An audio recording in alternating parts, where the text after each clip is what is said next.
வெண்முரசு. வண்ணக்கடல் 58. பகுதி 8. கதிரெழுநகர். வாசிப்பது சந்தீப். இறந்த நாரையை தூக்கிக் கொண்டு கர்ணன் நடக்க அர்ஜுனன் பின்னால் சென்றான். மலைச்சரிவில் அதை ஒரு பாறை மேல் வைத்துவிட்டு கர்ணன் கைகளைக் கூப்பி சரம மந்திரத்தைச் சொன்னான். இந்த உடலுக்குரிய ஆன்மாவே, என் செயலைப் பொறுத்தருள்க. இக்கொலையினால் நான் அடையும் பாவத்தை அறத்துக்காக நான் இயற்றும் நற்செயல்களால் மும்மடங்கு ஈடுகட்டுகிறேன். என் அம்புகளுக்கு கூர்மையும் என் விழிகளுக்கு ஒளியும் என் நெஞ்சுக்கு உறுதியுமாக உன் அருள் என்னைச் சூழ்வதாக. ஆம், அவ்வாறே ஆகுக. பறவையைத் தொட்டு வணங்கிவிட்டு அவன் மெல்ல பின்னகர்ந்து வந்து நின்றான். அர்ஜுனன் மெல்லிய குரலில், உந்திரனை ஏற்கிறேன், அதை சில நாட்களிலேயே நான் கடந்தும் செல்வேன் என்றான். ஆனால் நீ என் குருநாதருக்கு பாதசேவை செய்வதை ஏற்க மாட்டேன். இனி உன் கரங்கள் அவர் பாதங்களைத் தொடுமென்றால் அதை வெட்டி எறிவேன் என்றான். கர்ணன் திரும்பி அவனை நோக்கி, அதை நீங்கள் குருநாதரிடம் சொல்ல வேண்டும். அவரது ஆணையை நான் மறுக்க முடியாது என்றான். அர்ஜுனன் உரக்க, அவர் அருகே நீ வரலாகாது. அவர் ஆணையிடும் இடத்தில் நீ இருக்கலாகாது என்றான்.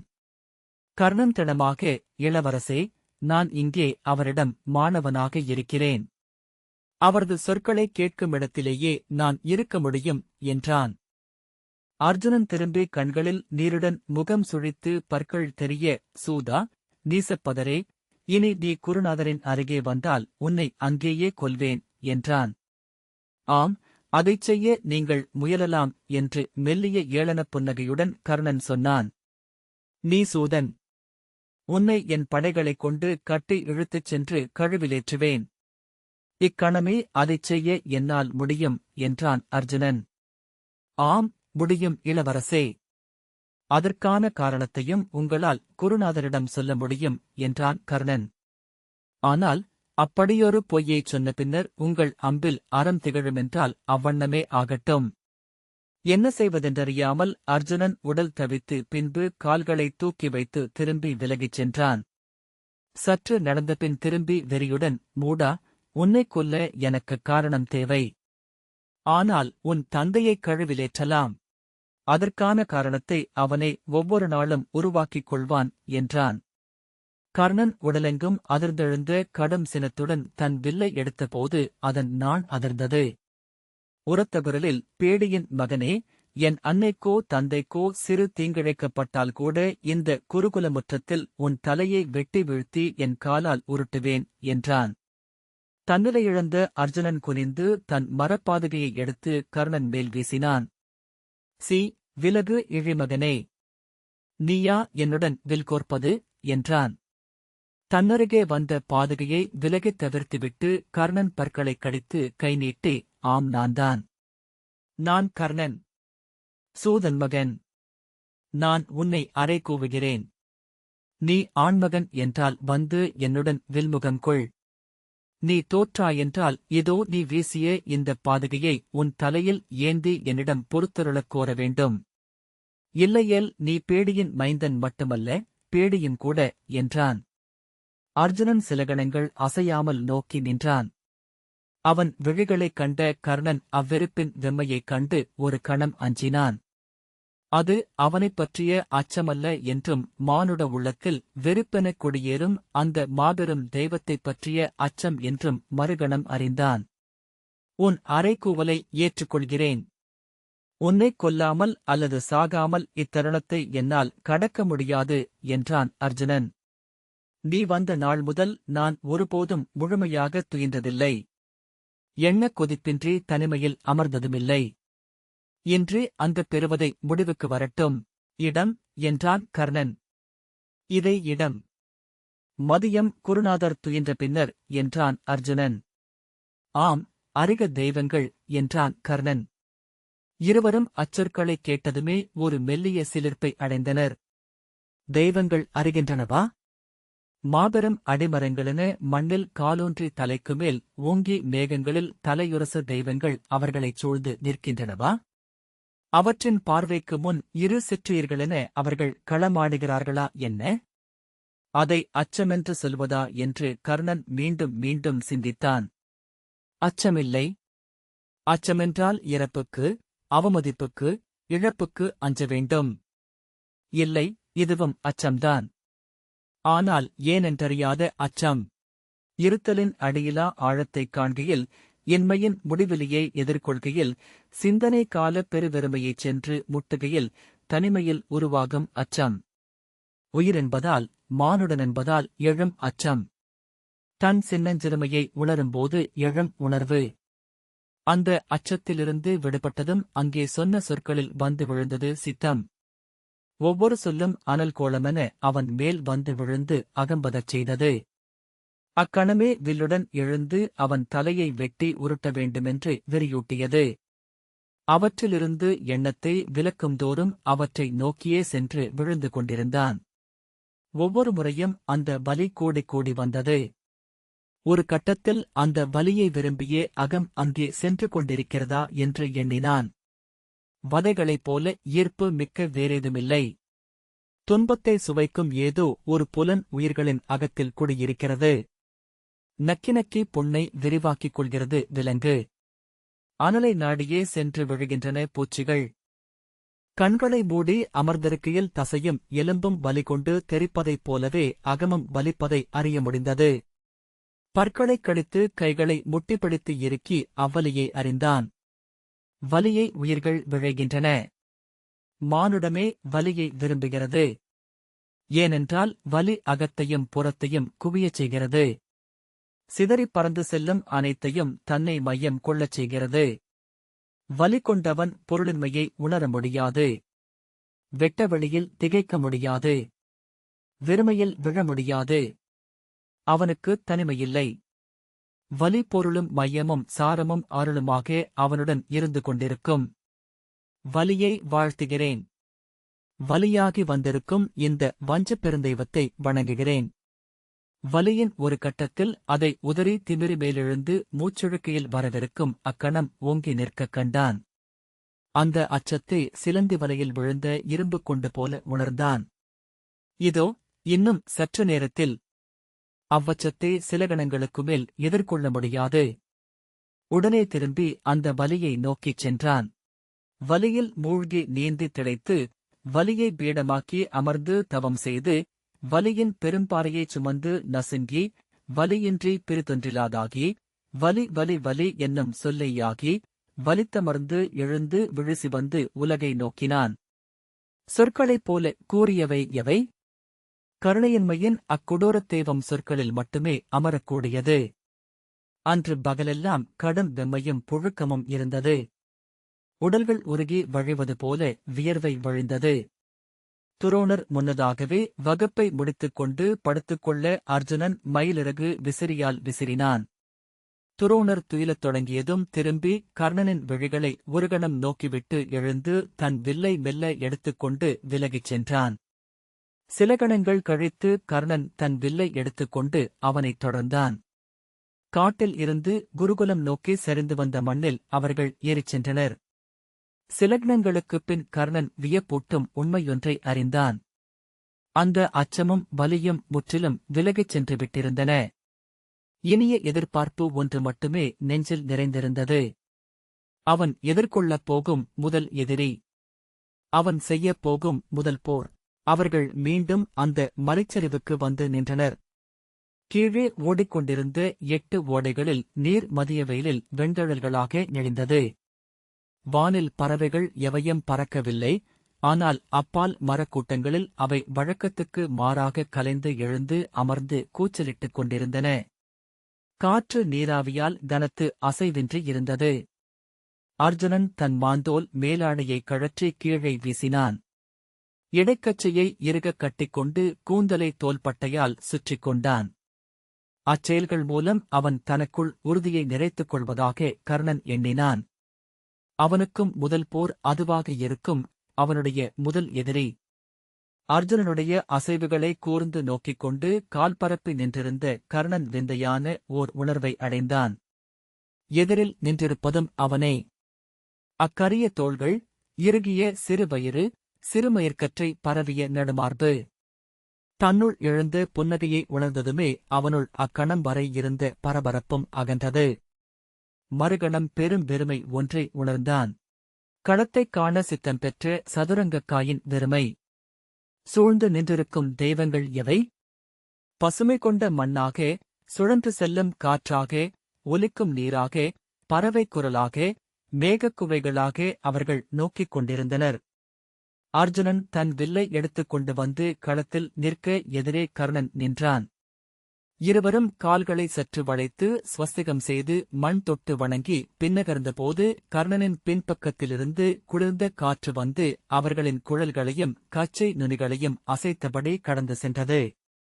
அர்ஜுனன் கொக்கு போல இயல்பாக காலெடுத்து வைத்து பின்னகர்ந்தான். கால் முனைகளை ஊன்றி முட்டுகளை இறுக்கி வைசாகத்தில் அர்ஜுனன் நிற்க கர்ணன் அவன் விழிகளை நோக்கியபடி தன் கால்களை அன்னப்பறவை போல அகற்றி மண்டலத்தில் நின்றான். இருவர் விழிகளும் ஒன்றுடனொன்று பின்னிக் கொண்டன. இரு ஆன்மாக்களும் ஒன்றையொன்று ஆழத்தில் தொட்டுக்கொண்டன. அர்ஜுனன் வில் நாணேறிய ஒலியைக் கேட்டதுமே கர்ணனின் வில் நாணேற்றிக் கொண்டது. கர்ணன் அர்ஜுனனின் பாதங்களின் ஒழுங்கையும் அவன் தோள்களின் இறுக்கத்தையும் நோக்கியபடி மெல்ல காலெடுத்து வைத்து சுற்றி வந்தான். அவர்களைச் சூழ்ந்திருந்த ஒளியின் நிறம் மாறியது. அர்ஜுனனின் அம்பு நுனியில் மின்னிய வெண்சுடர் பொன்னிறமாயிற்று. அவன் கூந்தல் பிசிறுகள் செந்நிறக் கொடித்தளிர் சுருள்களாக மாறின. அர்ஜுனன் தன் கைத்தசை ஒன்றை அசைக்க எண்ணிய அக்கணமே அதை அறிந்த கர்ணன் கைத்தசையும் அசைய இரு வில்களும் பொறுமையிழந்து அசைந்து கொண்டன. அலையடித்து குளிர்காற்றில் சிறிய ஒளிப்பிசிறுகளாக விழுந்தது புல்விதைகள் என கர்ணன் முதலில் எண்ணினான். அவை உடல் முடிகளின் மீது ஒளித்துகள்களாக அமைந்தபோதுதான் மழை என உணர்ந்தான். மிக அப்பால் வானம் உறுமியது. அந்த எதிரொலி எங்கெங்கோ ஒலித்து ஒலித்து அடங்க மிக அருகே உரத்த ஓசையுடன் இடி எழுந்தது. தன் தலைக்குப் பின்னால் சூரியன் இருந்தமையால் அர்ஜுனனின் தலைக்குப் பின்னால் வானவில் ஒன்று எழுவதை கர்ணன் கண்டான். இருவரும் அக்கணத்தின் இருபக்கங்களிலாக மிக மெல்ல நடனமிட்டனர். ஒருவரை ஒருவர் நிரப்பி ஒருவரை ஒருவர் பெருக்கி. பகையற்ற, வஞ்சங்களற்ற, சொற்களற்ற, இருப்பையற்ற ஒரு கணம். விம்மலோசையுடன் வந்து அர்ஜுனனின் அம்பை உடலைத் திருப்பி தவிர்த்த கணம் கர்ணனின் அம்பு சென்று அர்ஜுனனை கொடியென வளையச் செய்தது. அக்கணம் உடைந்து 100,000 கணங்களாக, யுகங்களாக சிதறிப் பரவியது. விம்மிக் கொண்டே இருந்த விற்களில் இருந்து எழுந்த அம்புகள் இருவரையும் கடந்து சென்று மண்ணில் ஊன்றி அதிர்ந்தன. ஒவ்வொரு அம்பும் ஒரு சொல்லாக இருந்தது. வஞ்சமென, பகையென, காழ்ப்பென, பொறாமையென சொல் சுமந்த அம்புகள் அனைத்தும் சென்று முடிந்தபின் பொருளின் சுமையற்ற அம்புகள் ஒலியற்ற சொற்களென பறந்து கொண்டிருந்தன. ஊடும் பாவுமென ஓடும் தறி போல அவர்களை இணைத்து ஒரு படலமென அவை வெளியே நிறைத்தன. ஒவ்வொரு அம்பும் இன்னொருவர் சித்தத்தை அடைந்தது. சித்தத்தை சுமந்தெழுந்து பறந்தது. பின் அவர்கள் நடுவே அம்பு படலமாக அவர்களின் சித்தம் பரவடிவு கொண்டிருந்தது. அதற்கு இருபக்கமும் யாருடையதோ என இரு தனியுடல்கள் நடனமிட்டுக் கொண்டிருந்தன. அந்தக் களிமயக்கில் அவர்கள் காலத்தை மறந்தனர். அம்புமேல் அம்பாக, சொல்மேல் சொல்லாக அவர்களறிந்த ஞானமெல்லாம் எழுந்து திகழும் தருணம். உடலால் ஆளப்பட்ட வில் உடலை ஆளும் தருணம். இதுவதுவென விரிந்த வெளி முழுக்கச் சுருங்கி எருகி அவர்களைச் சூழ்ந்து அதிரும் வேளை. வாழ்வும் இறப்பும் விழைவும் துறப்பும் வெற்றியும் வீழ்ச்சியும் என அறிந்த ஒவ்வொன்றும் பொருளிழந்து வெடித்து வெளியில் இருவர் மட்டும் நின்று ஒருவரை ஒருவர் முடிவிலாது நோக்கிக் கொண்டிருந்தனர். பீமனின் குரல் வெடித்தெழுவது வரை அவர்கள் அவன் வருவதை அறியவில்லை. பார்த்தா, நிறுத்து, நிறுத்து சூதா என்று கூவியபடி மேடேறி வந்த பீமன் தன் கீழே கிடந்த பெரிய கல் ஒன்றை எடுத்து வீச அதை சுழன்று தவிர்த்த கர்ணனை நோக்கி ஓடி வந்து அதே விசையால் ஓங்கி அறைந்து வீழ்த்தினான் பீமன். முழங்கும் குரலில் வெறுப்பில் சுருங்கிய முகத்துடன், நீசப்பிறவியே, உன்னை நான் எச்சரித்தேன். க்ஷத்திரியரிடம் வில் கோர்க்கும் தகுதி உனக்கெப்படி வந்தது என்றான். தன் வில்லை எடுத்தபடி எழுந்த கர்ணன் தன்னை அரை கூவம் எவருடனும் மானுடன் போரிடலாமென்பது நெறி, மூடா என்றான். இழிமகனே, உன்னிடம் நெறிநூலை விவாதிக்க வேண்டுமா நான்? போ, சென்று குதிரை நெறி கற்றுக்கொள். போடா என்று கையை ஓங்கியபடி பீமன் முன்னால் வந்தான். அர்ஜுனன், மூத்தவரே, அவனை அரைக்கூவியவன் நான் என்றான். சினந்து திரும்பி, வாயை மூடு மூடா. சூதனை எதற்கு போருக்கு அறை கூவுகிறாய்? அவன்மேல் உனக்கு சினமிருந்தால் கழுவிலேற்ற ஆணையிடு. அவன் குலத்தையே கருவறுக்கச் சொல். சூதனிடம் வில்கோர்க்கவா நீ வில்வேதம் கற்றாய்? என்றான். அர்ஜுனன் மேலும் ஏதோ சொல்ல வர, பேசாதே, இன்னொரு சொல் பேசினால் உன் தலையை பிளப்பேன் என்று பீமன் கூவினான். கர்ணன் தன் வில்லை எடுப்பதற்குள் நில்லுங்கள் என துரோணரின் குரல் கேட்டது. சரிவில் அஸ்வத்தாமன் மேலேறி ஓடி வந்தான். நிறுத்துங்கள், குருநாதரின் ஆணை என்றான்.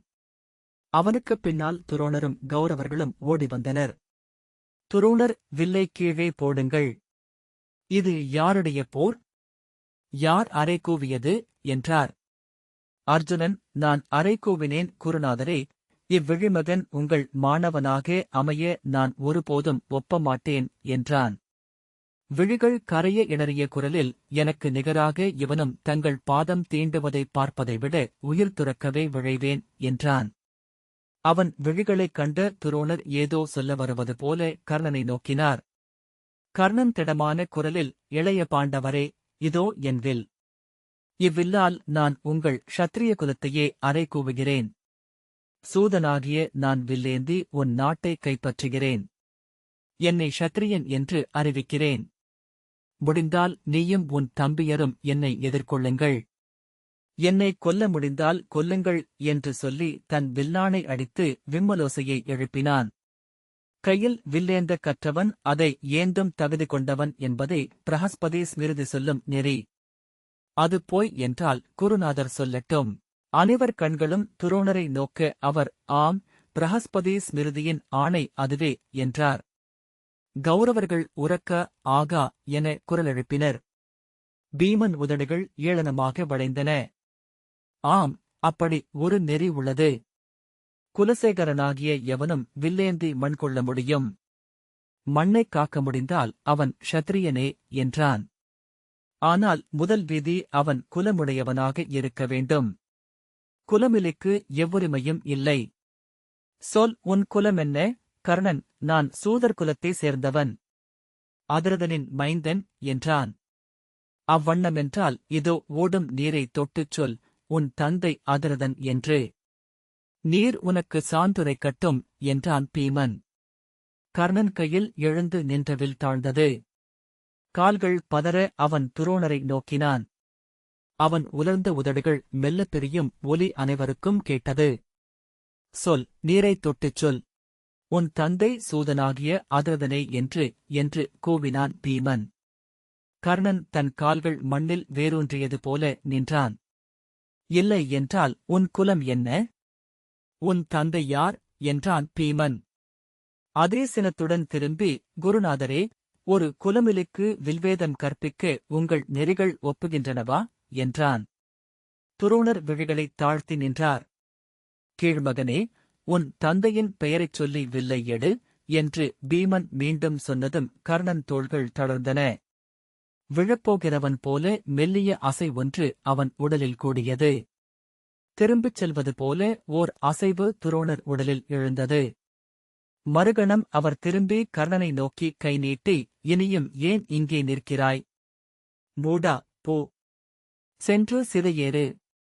இந்த இழிபிறவியை எரித்தழித்து விண்ணடை.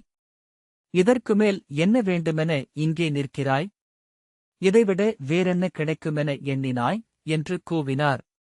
அவரது நீட்டிய கை பதறியது. நீ உன்னை ஆக்கிய தெய்வங்களாலேயே இழிவு செய்யப்பட்டவன்.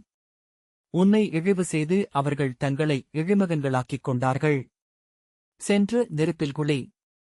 போ என்று கூவிய பின் திரும்பி சரிவில் ஓடுபவர் போல இறங்கிச் சென்றார்.